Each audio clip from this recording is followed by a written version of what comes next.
Tā ir ļoti grūti pēc Jāņa prezentācijas sev nosaukt par astrologu. Jā, mans vārds ir Maija.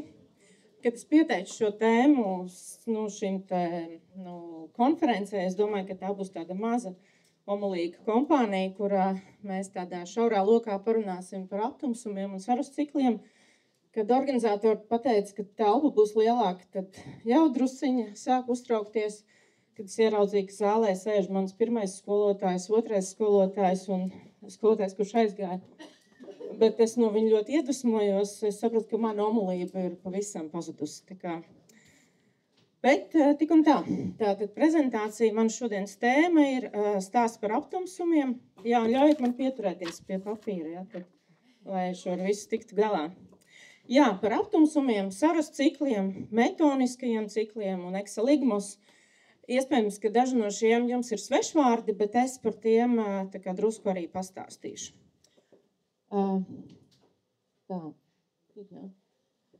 Savā referātā es pieskaršos šai aptumsuma tēmai un izteikšu arī viedokli, vai un kāpēc aptumsumu ietekmē mūsu sadzīvi un ikdienu, vairāk gan mundānās astroloģijas līmenī, bet var uzreiz pieminēt, ka šos principus var lietot arī privātajā vai individu astroloģijā. Ja vien jūs mēģināt atbildēt uz jautājumiem, kāpēc ar mani tā notiek? Aptumsums ir radies no grieķu vārda, kas nozīmē pazušanu, un senie grieķi uzskatīja, ka aptumsums ir pavisam bīstams un tas pareģo karaļa nāvi. Un, ja vien varēja šo aptumsumu prognozēt, tad grieķi izvēlējās kādu vietējo iedzīvotāju, parasto iedzīvotāju, kur uz aptumsumu brīdi iecēla karaļa kārtā, lai to pēc tam tā mierīgi varētu upurēt un ziedot. Un tādā veidā īstais karalis tika pasargāts. Šis ir Inti, tātad saules dievs, kurš arī, kad ir aptumsums, tad it kā meta dusmas un dusmojās par apkārt notiekošo. Mūsdienās, kad aptumsums var ļoti precīzi pareģot, izmērīt, saprast, visu redzēt, tad, protams, ir drusku mainījusies arī tā attieksme pret tiem aptumsumiem. Un mēs saprotam, ka aptumsumi ir balstīti saules sistēmas struktūrā. Zeme apriņķo sauli 365 dienās, mēnesis 28, katrs dodas pa savu orbitālo ceļu, un brīdī, kad šie ceļi krustojās, tad notiek saules aptumsums, un tā krustošanās ir ziemeļu un dienvidu mezgli. Ziemeļu un dienvidu mezglis vai Rahu un Ketu ļoti daudz izmanto arī vēdiskajā astroloģijā, bet arī zinu, ka mūsu studenti un arī klientiem ir ļoti daudz bieži šis jautājums, kāds ir mans karmiskais uzdevums. Un, protams, ka tas ir saistīts arī ar cilvēku izaugsmi un ar to pašu saules aptumsumu.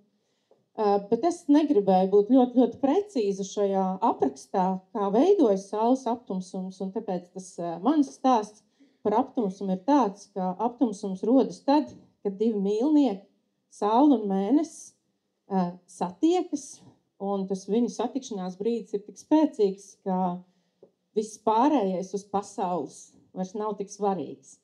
Un ka tā ir mīlnieku satikšanās, kas aizēno visus mūsu ikdienas procesus un notikumus.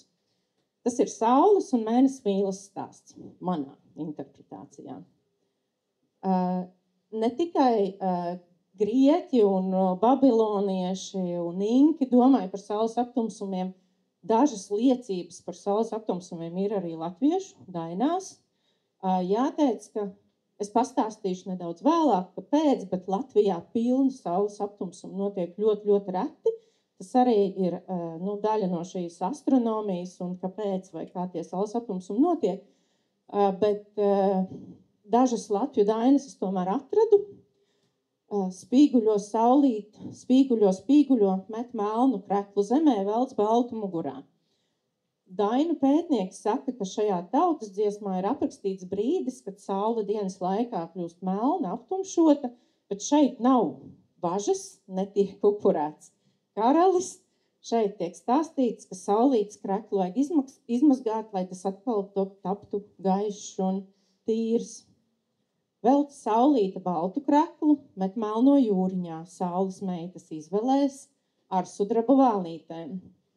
Latvieši ir drosmīgi un drosmīgāki nekā senie grieķi.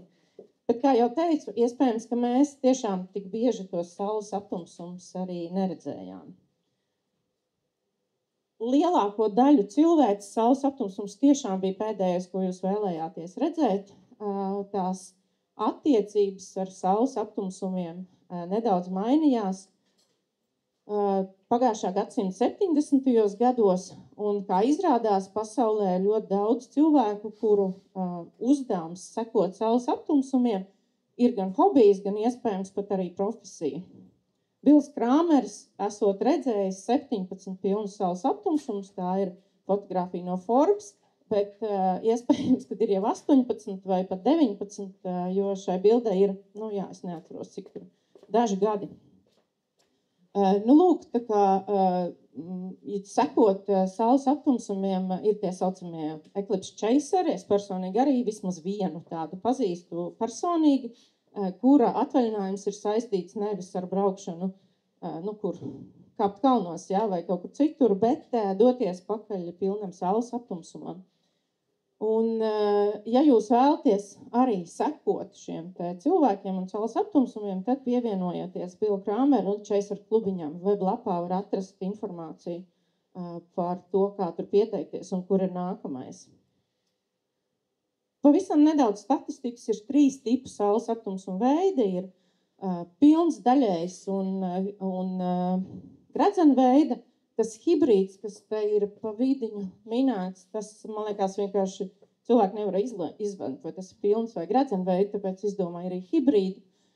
Bet mēs arī paši zinām, ka katru gadu var notikt 2, varbūt 3 saules aptumsumi un arī 2 vai 3 mēnešu aptumsumi. Vēl ko es gribēju pieminēt, ka astrologiem ļoti patīk, mērīt šobrīd mūsdienās gan aptumsumu ilgumu, ēnas periodu, un vēl notiek arī tādas, spekulācijas, cik ilgi aptumsums ir, dzīves vai derīgs.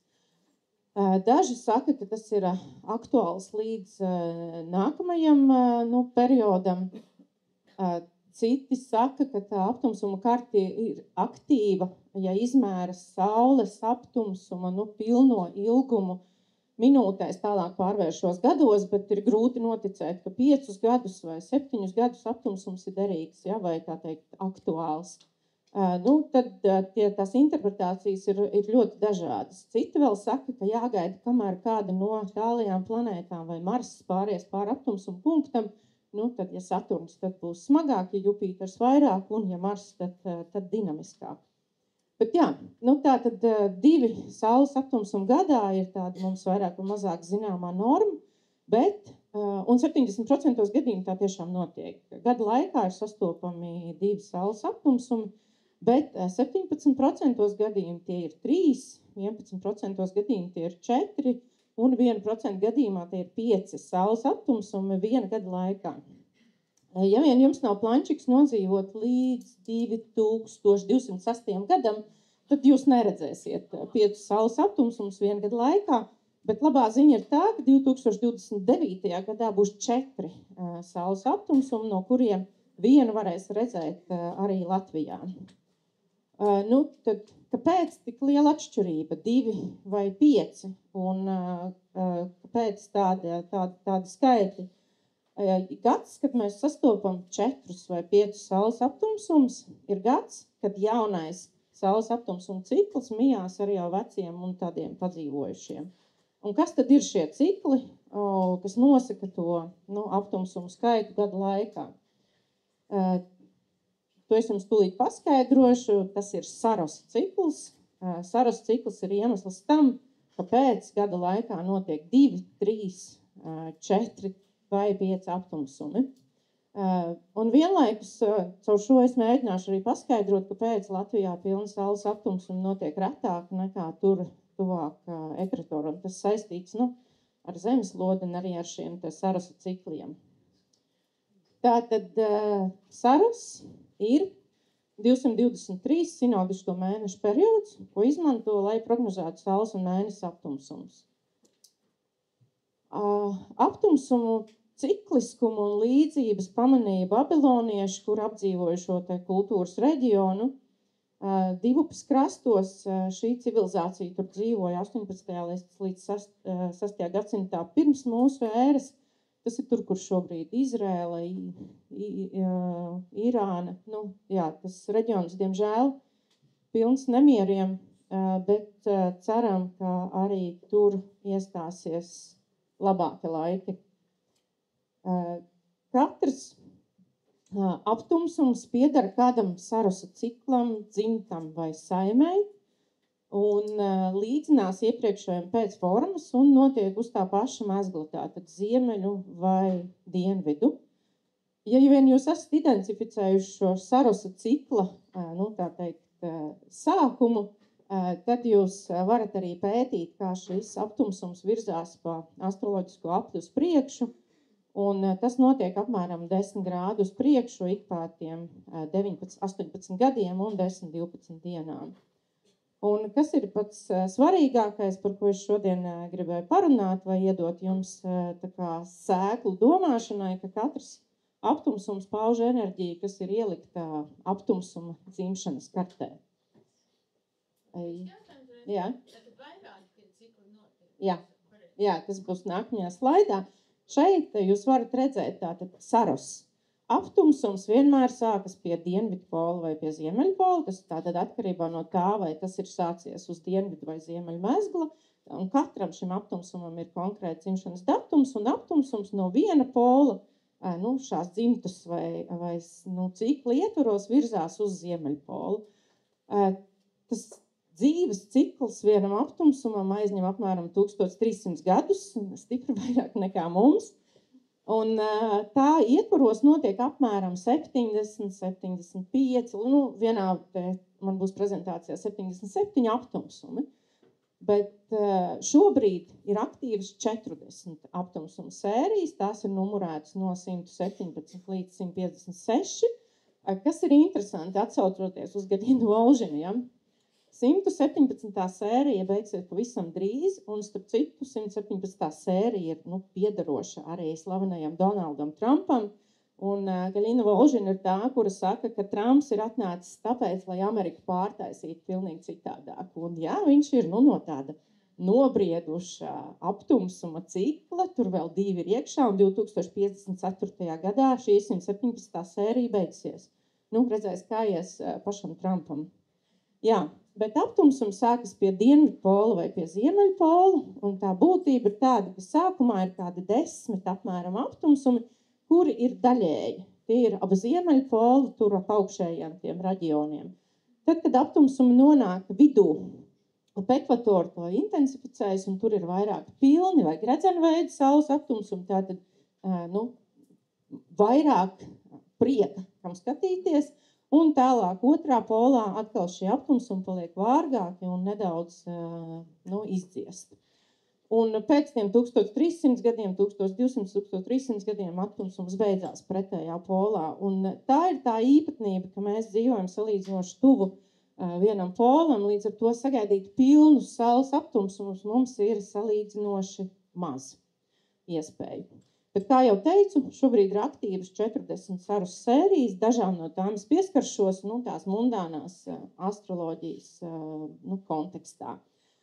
Vēl es gribēju teikt, ka droši vien katrs no jums, kas ir astrologs, vairāk vai mazāk ir pamanījis, ka jā, manā kartē ir aptumsums kādā konkrētā grādā vai vietā, piemēram, uz MC jums ir aptumsums, tas atkārtojas ik pa 19 gadiem. Tas nav Sarusa cikls, tas ir šis metoniskais cikls vai 235 sinodiskie mēneši, bet par to nebūs šodienas stāsts. Vienīgais, ko es gribēju teikt, ja jūsu kartē jūs redzat, ka jums atkārtojas saules aptumsums vienā punktā ik pa šiem 19 gadiem, tas nāk ar citu Sarusa ciklu, ar citu vēstījumu un vispār ar citu enerģiju kā tādu.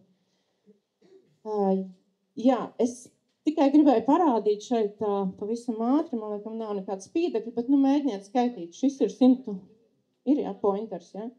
Ar šito, jā. Jā, tātad šis ir viens no pēdējā laika slavenākajiem aptumsumiem, par ko es drusku runāšu. Tas ir 2017. gada saules aptumsums, kas gāja pāri visai Amerikai šeit.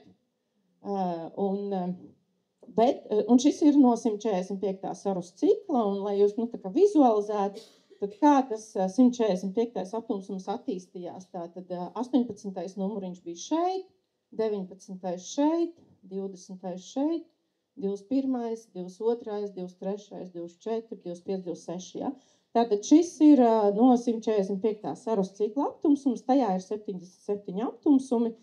Kā es teicu, tie visi ir līdzīgi pēc izskata, notiek uz tā paša mezgla, un tāpēc, teiksim, pēc 2017. gada augusta, pēc šiem te 18 gadiem un 10 līdz 12 dienām, nākamais, kas notiks, būs šeit, 23. Ja? Jā, kāpēc tas ir interesanti vai svarīgi, te ir tas otrs ekseligmas, ja? Es savas prezentācijas sākumā teicu, ka es pateikšu dažus svešvārdus, un ja vien jums ir drosme, interese, tad ekseligmus nozīmē to, ka jūs savas dzīves laikā izsakojat, izčeisojat, izskrienat pakaļ 3 secīgiem viena Sarus aptumsumiem. Jūs zināt, ka hokejā ir tāds hat-trick, kas nozīmē, ka 3 rezultatīvi punkti vienas spēles laikā, tad astronomiem nācās izdomāt savu nosaukumu, tas ir ekseligmus. Un, kā saka Bils Krāmers, tas pats, kurš redzēja 17, tas ir kā rituāls. Ja jūs vēlaties šo rituālu izbaudīt, tad jums ir nepieciešami 54 dzīves gadi. Lielākai daļai iesaku sākt jau šodien. Tagad jums tik daudz būs nepieciešams. Nu jā. Tā. Nu tad jā, katram aptumsumam tātad ir savs dzimšanas datums. To var atrast NASA mājaslapā, un šī referāta ietvaros es par to nestāstīšu, kur to meklēt, bet manas prezentācijas beigās ir arī tā kā tie materiāli izmantotā literatūra. Jā. Tad tas nozīmē, ka katram no mums ir savs sarusiņš, un šajā ziņā varbūt ir forši, kā arī Ina Volžina to minēja. Viņa teica, paskatieties Donalda Trumpa pirms dzimšanas aptumsumu, un tam ir kaut kāds, tā kā konkrēts vēstījums. Jā, tātad, ja vien jūs sameklēsiet savā dzimšanas kartē aptumsumu, kas notika pirms jūsu dzimšanas dienas, tad tas ir tas mans stāsts šodienas tā kā iedvesmai. Pirms dzimšanas dienas, ja.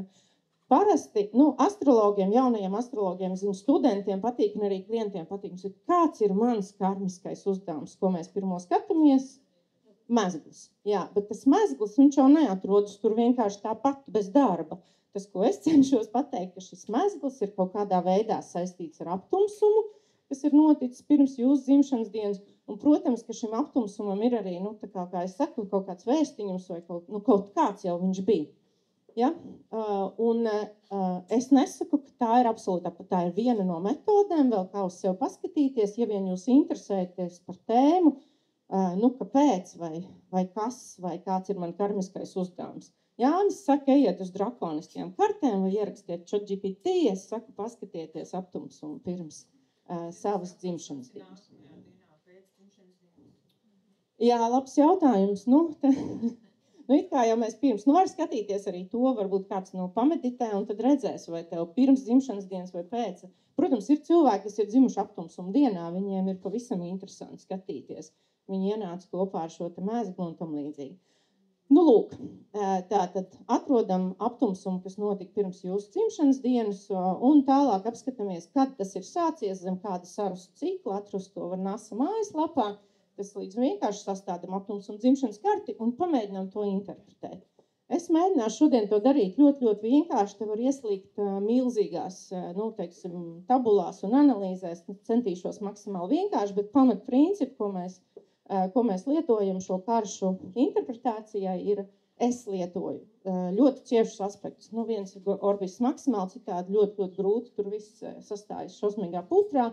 viduspunktus. Jānis teica, ka viduspunktus var atrast ChatGPT, Copilot un visos citos, ja jums nav pieredzes ar viduspunktu interpretāciju. Asteroīdas, fiksētās zvaigznes, tātad mēģiniet saprast to asteroīdu. Un Sabjāna simbolu. Tātad mana pieredze kaut kā strādājot ar šiem te aptumsumiem un Sabjāna cikliem rāda, ka Sabjāna vēstījums ir ļoti maksimāli precīzs, un tāpēc tālāk, ko es likšu vairāk uz tiem Sabjāna simboliem. Tātad tas ir punkta, teiksim, kaut kāds papildus vēstījums, un, kā es teicu, šobrīd ir aktīvi 40 Saros cikli, tātad 40 Sabjāna punkti, varbūt kāds no jūsu šī te aptumsuma vēstījumiem. Tad vēlreiz paskatāmies uz to 2017. gada aptumsumu, ja? Kā jau minēju, tas bija aptumsums, kas bija absolūti viens no populārākajiem vispār pēdējo gadu laikā. Jā, ne tikai tāpēc, ka tas notika Amerikā, ne tikai tāpēc, ka tas gāja pilnībā pāri visai Amerikai un sapulcējās miljonu cilvēku to skatīties, bet arī tāpēc, ka mēs uzzinājām, ka uz saules aptumsumu var skatīties bez aizsarga līdzekļiem. Un 145. Sarosa, tas bija no 145. Saimes, tālāk būs šī aptumsuma dzimšanas karta, bet jau sagatavojuši, ka tas ir 14. grāds Mežāzes.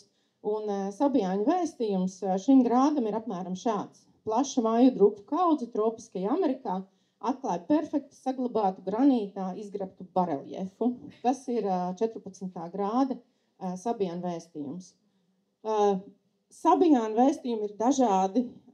Es izmantoju gan grāmatu, ko parakstījis pats Sabjāņu ražotājs, var skatīties arī internetā un tam līdzīgi. Un jā, Jāni Bēniķi, šis ir Artificial Intelligence zīmējums, jo mana iztēle nav tik bagāta. Es paprasīju viņam, lai viņš uzzīmē. Un šāda ir bilde, ko radīja mākslīgais intelekts tieši šim Sabjāņa vēstījumam.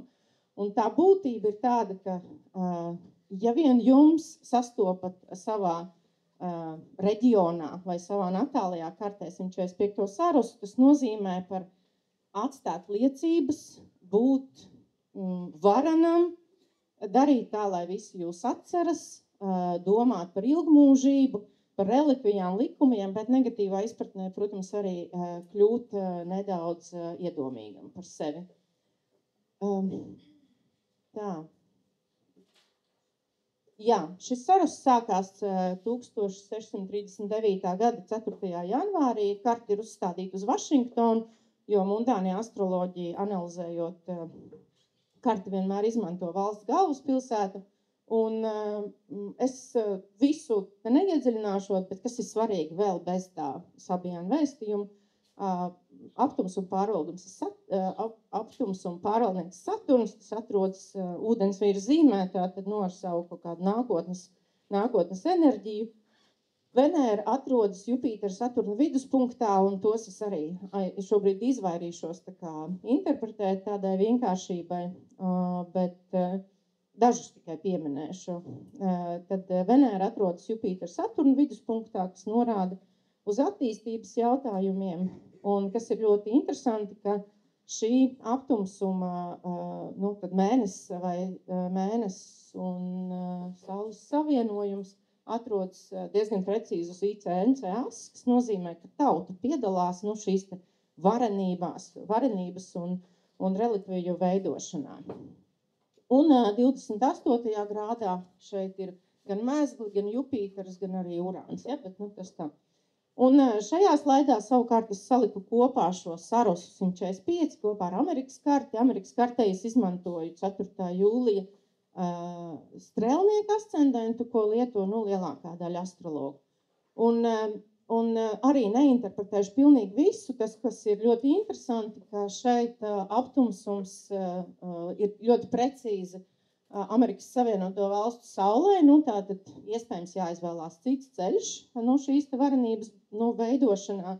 Tāpat ir Venēras un Venēras precīza opozīcija, diezgan precīzi, jā, kas arī var būt par vērtības sistēmām. Un savukārt visi tie 28. grādi, kas te bija Jupīters, mēzgli un Plutons arī kaut kur tur bija Urāns, visi ir uz Amerikas Savienoto Valstu mēnesi. kas nozīmē, ka tautai tajā visā būtu jāpiedalās. Jāteic, ka astrologi prognozēja, ka Amerikai būs, kā minimums slikti, bet ekonomiskais izaugsme bija tajā laikā 2% gadā, bija ļoti labi arī bezdarba rādītāji.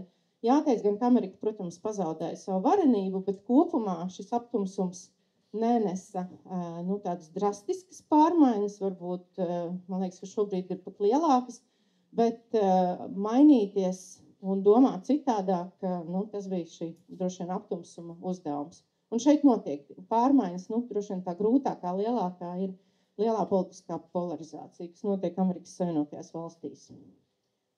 Latvija, pavisam īsi, nē, nav īsi, bet ir. Jā. Jā. Ok. Jā. Kā jau minēja, Latvijā aptumsuma Latvijā nav redzama bieži. Mēs esam salīdzinoši tālu no ekvatora, kur aptumsumi notiek, pilni aptumsumi notiek biežāk, un tomēr 2025. gada 29. martā būs aptumsums daļai redzams Latvijā no Saros 149. dzimtas. Arī šo nedaudz pieminēja Gaļina Volžina, tur minot, ka tur uzreiz Neptūns maina zīmi un tam līdzīgi. Jā. Un ja vien jums nav plančiks nodzīvot līdz 2142. gadam, tad pilnu saules aptumsumu Latvijā neredzēt. Bet iepriekšējais bija 1954. gadā, un tas, tāpat kā 2008. gada aptumsums, bija no Saros 126. dzimtas. Es arī šo aptumsumu skatījos caur šo milzīgo teleskopu, man ļoti patīk. Jā, lūk. Tad pilns saules aptumsums Latvijā, 126. Saros cikls, jāteic, ka tas ir arī Latvijas dibināšanas sarosiņš, un būs redzams 28. gada augustā. Un šī aptumsuma sabijāna vēstījums ir tāds, ka brīnumains ražas laika mēnesis auga austrumos, un dienas gaisma nobāla pret rudens vakara krāsām. Latviešiem ir tāds izteiciens, ko sēst to pļausi, un šis aptumsums nes tieši tādu arī enerģiju, tādu labi padarītu darba sajūtu vai pilnīgi izgāšanos, ja karalis ir pliks. Atkal ļoti daudz, es negribu šeit interpretēt, ko es gribēju šeit pateikt. Jā, šī karta ir uzstādīta uz Rīgu. Man liekas, tas, kas jāņem vērā, vai ko es šeit skatītos, ir tas, ka Plutons ir 28. grādā, un tas ir praktiski Latvijas kartas ascendents. Jā, un šī aptumsuma pārvaldnieks ir Jupīters, kurš savienojumā ar Hīronu, tas atrodas arī Merkūra Neptūna viduspunktā, jā, un iespējams, ka, teiksim, šie komunikācijas jautājumi nevienmēr ir saprotami un atrodami. Jā, un tagad daži skaitlīši, kā es, teiksim, analizēju vai kā es skatos, un šeit arī es esmu mācījusies nedaudz pie Gaļinas Volžinas, mundāno astroloģiju, nevis nedaudz, bet mācījusies. Jā, tā kā es arī izmantoju nedaudz viņas metodas, bet es nebūšu tik ļoti sarežģīta. Es mēģināšu jums pateikt tā, ka šis saross Latvijā ienāk caur sauli, jo veido trigonu pret sauli. Saule mums Latvijas kartē ir Skorpionā un atrodas 6. mājā, kas, protams, mundāna astroloģija runā par arī tā skaitā par iekšlietām vai par iekšēju aizsardzību, par servisu un tā, jā. Tad caur savu Skorpionā, caur prezidentu un arī caur valdību, jā. Tad Neptūns nāk uz mēnesi, tātad šī te cilvēku, varbūt, jā, kā tur bija, kolektīva zemapziņa vai apziņa, kas viņiem ir jādara brīdī, kad notiek kādas pārmaiņas dzīvē, un kā jau, Venēra ar Neptūnu, tur, man liekas, tur tā mazāk interpretācijas, bet gribēju teikt, Plutons uz ascendenta un veido sekstilu pret Saturnu, kas ir lauvā 4. mājā. Lūk, šis ir veids, kā es skatos, vai aptumsums reaģē ar mani vai ar šajā gadījumā ar Latviju, un to es skatos tāpēc, ka tas bija redzams Latvijā. Ja? 54. gads nebija slikts priekš mums, šī lidostas Spilva. Tur tika ļoti daudz darītas tieši dvīniskas lietas. Mums ienāca Volgas ierpoja, mums tika atjaunot dzelzceļa tilts un Oktobra tilts, un sāka raidīt Latvijas televīzija un aptīk dienas Īstenībā salīdzinoši foršs gads, iespējams to sēst, to pļausi, bija mums labvēlīgs. Savukārt 2008. gads, kad mums bija gāze grīdā, tad Latvija bija viena no valstiem, kas visvairāk cieta tieši krīzes rezultātā. Mūsu IKP sabruka dramatiski. Jā, es vēl gribēju piebilst, ka šeit nav rakstīts 54. gadā turpinājās izsūtītu atgriešanu no Sibīrijas. Tas ir pats, manuprāt, slavenākais, bet priekš manis pats personīgākais. Šī gada vai šo gadu 53. gadā mira Staļins un atgriezās Latvijas iedzīvotāji. Arī mana mamma atgriezās no Sibīrijas atpakaļ. Un tas bija iespējams, ka tas Neptūns, un mēnesis nāca atpakaļ. Un šeit bija tieši pretēji. Cilvēki brauc projām. Cilvēki pazuda, nav zināms, kur pazuda. Protams, Šlesers pēc tam teica, ka teiciens gāze grīdā nenozīmē to, ka jābrauc dzērumā un pilnīgi bez noteikumiem. Viņš bija domājis, ka tautai ir jābūt, tā teikt, drosmīgai darīt kaut kādas foršas lietas.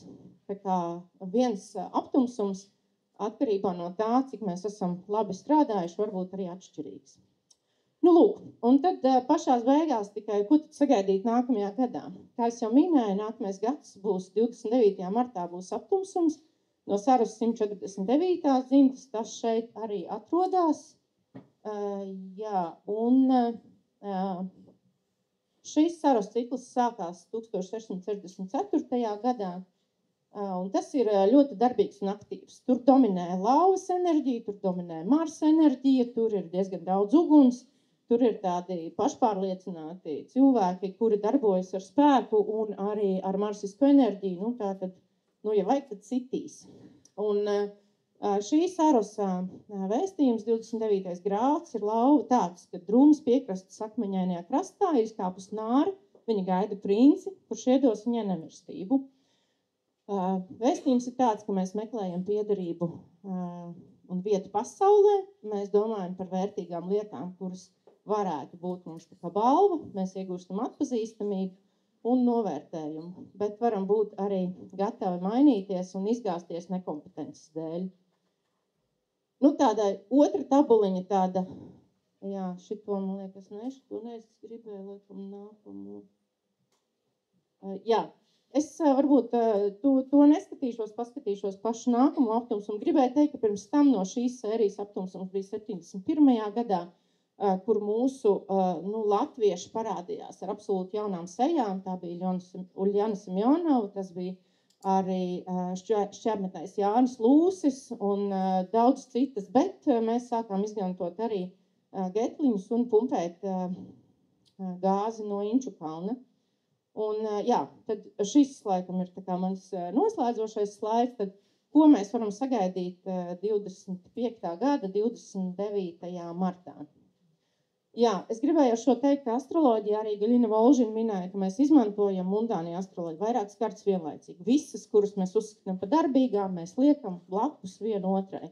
Šajā gadījumā es uzliku Saros dzimšanas karti, Saros to nākamo aptumsumu un paskatīties, kāda tad enerģija ienāk Latvijā un kas mums šeit ir. Un jums ir jātic, ka tā tas ir, es vienkārši parādīšu, Tātad pirmais, kas saņem šo enerģiju par nāriņu un par nemirstību un varbūt arī par atpazīstamību ir Saturns lauvā. Tas varētu liecināt par to. Saturns lauvā mums, kā jūs redzat, ir 4. mājā. 4. mājā lauvas zīmē, bet veido saspringts aspekts gan mēnesis, gan valdību. Tātad, ko tas nosaka? Tautai ir nepieciešamas gan drošība, gan likumi. Ja jūs brīnaties, kāpēc mūsu valstī ir milzīga birokrātija, tad jūs varat pateikt, kāpēc tas tā ir.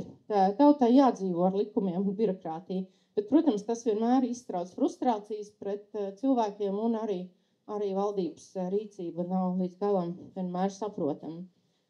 Tad nākamais, kas saņem enerģiju, ir Venēra. Tā saņems, tur mums ir gan no Saturna, tur būs Saturns Urāns, nes to enerģiju, un Venēra mūsu Latvijas kartē kvadrātā ar Urānu. Skatoties kontekstu, situācija ar budžetu Latvijā ir slikta, un es jums saku, būs vēl sliktāk. Mēs, protams, izsaimniekot naudu daudz un ātri, un mums ne ļoti labas attiecības ir ar naudu. Līdz ar to šajā gadījumā, ja viena valdība nemainīs kopējo fonu par to, ko mēs apsaimniekojam un par ko mēs pārvaldam, nu tātad kapitāla sabiedrības, kurās, nu tur laba silta vieta visiem cilvēkiem, telekomunikācijas, kas mums vēl pieder viss ostas un tā tālāk. Starp citu, Latvija ir viena no valstīm, kurā ir visvairāk dažādu sociālo un atbalsta funkciju, no kurām mēs netiekam vaļā. Tā kā, ja mēs ar šo netiksim galā, tad mums tas aptumsums drusciņi arī iesitīs. Ja? Un pēdējais ir mezgli. Var jums apgalvot, ka mezgli Latvijas kartē strādā ļoti, ļoti dinamiski. Tad, kad ir aizskarta mezgli, ar mums notiek dažādas lielas lietas. Tā skaitā mēs dibinam valsti, citreiz mūs pārņem, citreiz mēs paši kaut ko labi izdaram, bet mezgli ir ļoti aktīvi. Tā kā arī mezgli tiek ietekmēta aptumsuma punktā, un es domāju, ka līdz ar to var mainīties arī Latvijas tas kopējais tēls un tāda pievienotā vērtība. Jā, īstenībā tas bija viss manā prezentācijā. Jā, tas bija viss. Es gribēju tikai pateikt, ka prognozēt pēc saules aptumsumiem mēs varam iedot tikai virzienus, jo neviens no ekonomiskajiem vai sociālajiem procesiem nenotiek ļoti ātri. Tā ir milzīga, lēna sistēma, kura tikai virzās kaut kādā virzienā. Tātad tur uz budžeta pārskatīšanu, drošību un vienlaikus varbūt arī birokrātijas mazināšanu, bet tik un tā, tas ir tikai virziens. Un vēl mēs esam ļoti atkarīgi no citiem. Latvija ir maza valsts, mums ir arī citi, uz kuriem ir jāskatās. Iemesls, vai, teiksim, tas mans aicinājums bija papētiet, paskatieties tātad savu dzimšanas karti, atrodiet pirmszimšanas aptumsumu, atrodiet, kurā sarus ciklātas pieder mājaslapā, paskatieties, kāds šis aptumsums notiek un caur kādām planētām vai kādu enerģiju tas ienes jūsu dzīvē un ikdienā. Kā jau teicu, es izmantoju gan dažādus, kopilots te nav sarakstīts, bet tik un tā, eklipses vai aptumsums jūs varat apskatīt NASA mājaslapā, bet arī citi avoti, ja kas, tad ir noderīgi. Ja vien jums ir interesi paskatīties, kāpēc jūs esat šajā pasaulē, un protams, ka ar tādu aptumsumu ir piedzimuši ļoti daudz cilvēku, līdz ar to tā ir kolektīvā informācija, kas ienāk. Kāpēc jūs esat šeit atnākuši un kuru no planētām šī enerģija aktualizē, tad, ja jums tas interesē, tad uz priekšu.